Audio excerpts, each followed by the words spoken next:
Vasquez, the Democrat, who really won a decisive victory with 65% of the vote against her three challengers. So still some results that we're going to be waiting on. Remind us, what happens next with those council races where another ranked tally is needed? So votes are still going to come in from those absentee ballots, and then next week on July 5th, the Board of Elections will do the first ranked tally. And then if they need to do additional tallies, they will do them weekly every Tuesday until a candidate has more than 50% of the vote. We had some district attorneys up for re-election. How did they fare? Yeah, we had those two Democratic primaries in the Bronx and Queens. Democrats Melinda Katz and Darcel Clark in the Bronx cruised to victory. Not a big surprise there. Those weren't necessarily races that were getting a ton of attention, and the incumbents really won the day. Democrat Melinda Katz in Queens actually celebrated last night with Governor Hochul and with Congressman Gregory Meeks, who is head of the Queens County organization. The morning after with WNYC's Bridget Berg, and more to come on this. Thank you, Bridget. Thank you. Support for WNYC comes from Starkmont Financial, providing accounting professionals for entertainment and healthcare companies. Additional information at starkmontfinancial.com.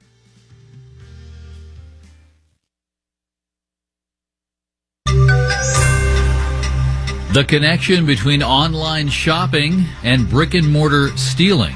Marketplace Morning Report is supported by UiPath, providing organizations the UiPath AI-powered business automation platform. More at uipath.com/marketplace. UiPath, the foundation of innovation. And by Fidelity. A dedicated Fidelity advisor can help create a wealth plan for a full financial picture. Investment minimums apply. Fidelity Brokerage Services, LLC. I'm David Brancaccio. Online shopping sites have a new duty as of this week to accurately identify high-volume third-party sellers. This is an effort to thwart organized criminals who steal merch at brick-and-mortar stores, with their loot showing up at discounted prices online. Marketplace's Nova Safo is here with more. You know, David, major retailers have been waiting for this for a couple of years. Big names from Target, Walgreens, CVS, Best Buy, and Neiman Marcus have all been calling for better identification of high-volume sellers online. And the retailers say a lot of the smash-and-grab robberies that made headlines during the pandemic are actually done by organized crime rings, and the merchandise ends up for sale online. And because sellers can hide behind fake names and addresses, it's been difficult to hold them accountable. So Congress did pass a law last December, the Inform Act. It was actually folded into the nearly $2 trillion omnibus spending bill. Remember that? So the law, which also is targeted at counterfeits, requires online marketplaces such as Amazon and eBay to verify the identities of high-volume sellers. So they have to collect things like names and tax ID information. Also, the law requires online retailers to provide consumers with a mechanism for reporting suspicious listings. All right, Amazon and eBay. So how does the law define high-volume sellers? Well, that's defined a couple of ways, but the law kicks in at least 200 sales in a 12-month period, or at least $5,000 in revenues. And it's important to know that this doesn't apply to people selling used stuff, just stuff marketed as new. Nova, thank you.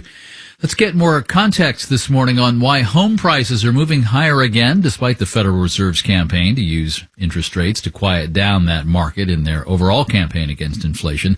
The Case-Shiller National Home Price Index went up in April by 0.5%, the third straight month in which buying a place to live got more expensive. Marketplace's Mitchell Hartman has that. Home prices soared through the pandemic as people found they could work from home, and home could be in a cheaper or better place to live, says Chris Mayer at Columbia Business School. The overall impact was basically an increase in demand for housing that has not abated.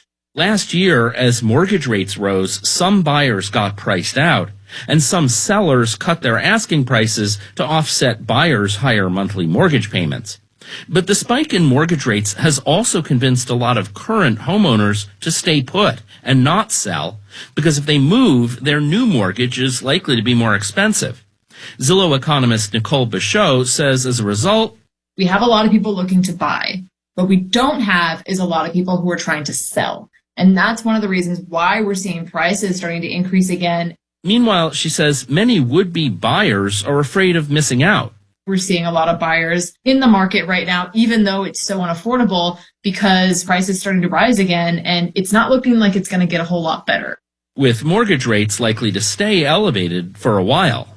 I'm Mitchell Hartman for Marketplace. Markets, S&P futures are down 0.2%. Dow futures are up just slightly, 7 points. Marketplace Morning Report is supported by Amazon Business. From small business to big enterprise and everything in between, Amazon Business helps simplify the supplies buying process. Amazon Business, your partner for smart business buying.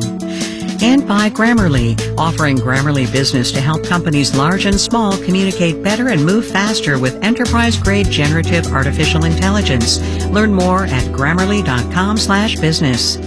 And by Palo Alto Networks. Palo Alto Networks delivers what's next in cybersecurity innovation to protect today's digital way of life. Learn more at paloaltonetworks.com.